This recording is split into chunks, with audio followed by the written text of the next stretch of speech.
पार पडलेल्या आहेत. 20 नोव्हेंबर रोजी निवडणुका झाल्या. 23 नोव्हेंबरला महाराष्ट्राच्या विधानसभेचा निवडणुकीचा निकाल लागला. प्रचंड मोठ्या प्रमाणात यश महायुतीला मिळालं. महाविकास आघाडीचा दणदणीत पराभव या ठिकाणी झालेला आहे. जवळपास आज 2 डिसेंबर आहे.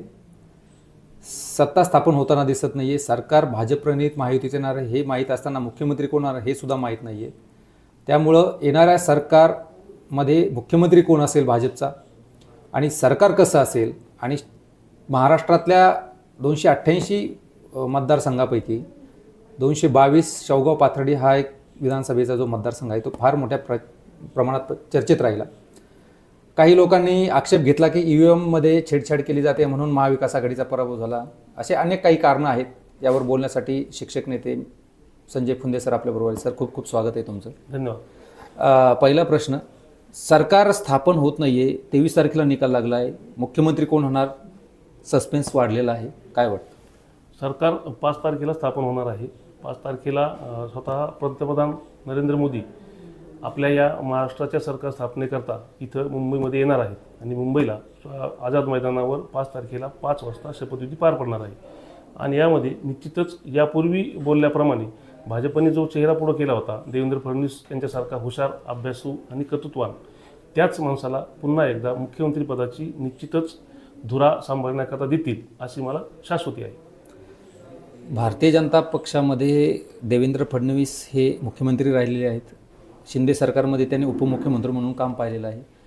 परंतु आजपर्यंतच्या महाराष्ट्राचा राजकीय इतिहास पाहिला तर ज्यांनी ज्यांनी मुख्यमंत्रीपद भोगलं आहे किंवा उपमुख्यमंत्रीपद भोगलं आहे पुन्हा ते मुख्यमंत्री होऊ शकले नाहीत. तुम्हाला असा विश्वास वाटतो की देवेंद्र फडणवीस पुन्हा मुख्यमंत्री होतील? 100% विश्वास आहे. तेच पुन्हा मुख्यमंत्री होतील. कारण या मागच्या वेळेस जेव्हा ते उपमुख्यमंत्री होते त्यावेळेसची राजकीय परिस्थिती आणि संख्याबळ हे सगळं पाहता त्यांनी तो घेतलेला BJPने घेतलेला U-टर्न होता. आणि आता निश्चितच BJPचे जास्त लोक आमदार निवडून आलेले आहेत आणि ज्या पक्षाचे जास्त आमदार त्याच पक्षाचा मुख्यमंत्री अशी थीम यापूर्वी ठरलेली आहे. त्यामुळे निश्चित देवेंद्र फडणवीस किंवा भाजपचाच मुख्यमंत्री 100% होईल.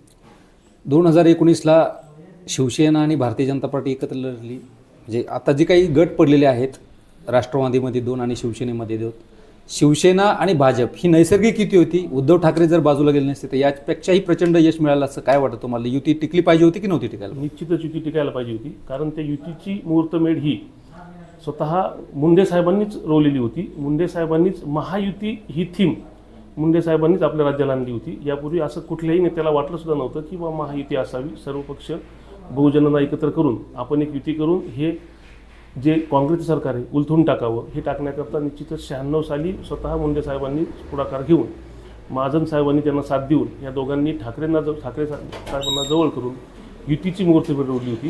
ही युती आज जरी असती तरीसुद्धा इतक्याच बहुमताने पुन्हा एकदा युतीचं सरकार स्थापन झालं असतं. महाराष्ट्रामध्ये गेल्या 1.5 वर्षापासून मोठा राजकीय सामाजिक तणाव पाहायला मिळाला.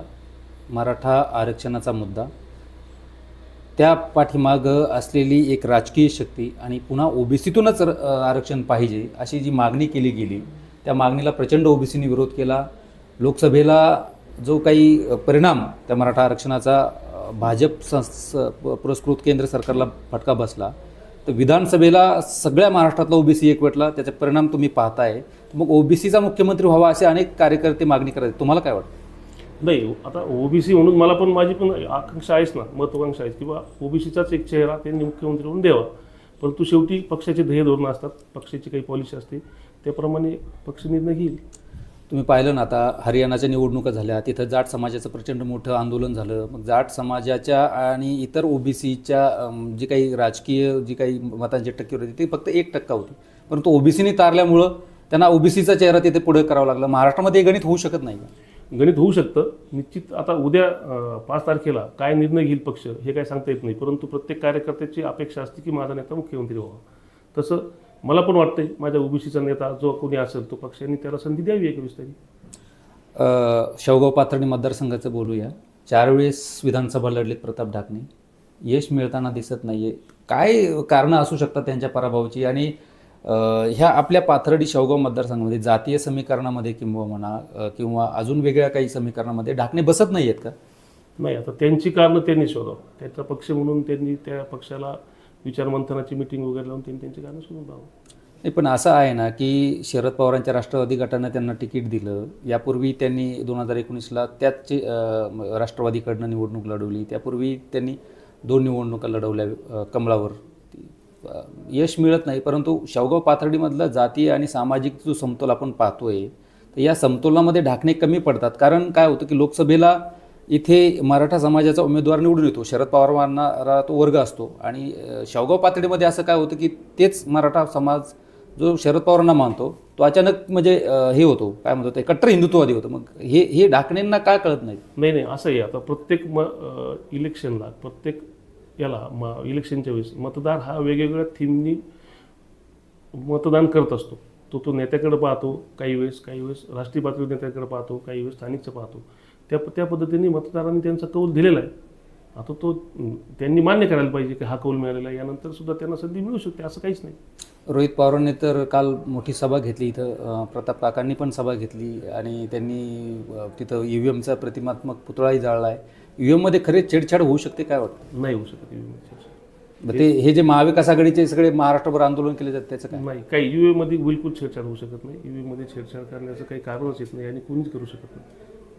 यापूर्वी देखील असंच बऱ्याच ठिकाणी झालेलं आहे. या निवडून आलो तर EVM चांगलं आणि पडलं तर EVM वाईट, अशी परिस्थिती विरोधकांची आहे.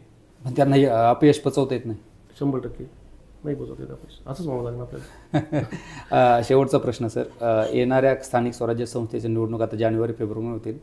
OBCचा एम्पिरिकल डेटा कोर्टात गेलेला नाही आहे, अजून त्याचे स्टे उठलेला नाही आहे. अशा परिस्थितीत OBCचं राजकीय जे काही अस्तित्व धोक्यात आलेलं आहे या मराठा आरक्षणाच्या मुद्द्यावरून, तुम्हाला काय वाटतं, यावर तोडगा निघेल किंवा OBCचं राजकीय आरक्षण जाऊ शकतं, संपुष्टात येऊ शकतं? नाही, आता तो न्यायालयाचा निर्णय राहील त्याच्यावर. शेवटी न्यायालय जो निर्णय देईल तो सगळ्याला घटनेप्रमाणे आपल्याला मान्य करावं लागेल. जर कदाचित न्यायालयाने निर्णय दिला तर OBC राहू शकतो, नाही दिला तर नाही राहू शकत. शेवटी न्यायालयाच्या पुढे आपण कुठे जाऊ शकत नाही.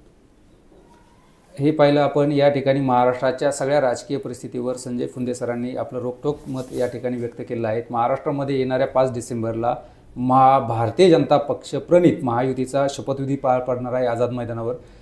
त्याच वेळेस पंतप्रधान नरेंद्र मोदी त्या शपथविधीला येणार आहेत आणि या महाराष्ट्राचा नवीन मुख्यमंत्री जो भारतीय जनता पार्टीचा होईल तो देवेंद्र फडणवीस असतील किंवा इतर अन्य काही धक्कातंत्र नरेंद्र मोदी राबवतात, हे पाहणं औत्सुक्याचं ठरणार आहे. या सगळ्याकडं आपल्या सगळ्यांचं लक्ष लागून राहिलं आहे. कॅमेरामन नितीन अंदुरेसह गाव माझा न्यूजसाठी दादासाहेब खेडकर, पाथर्डी.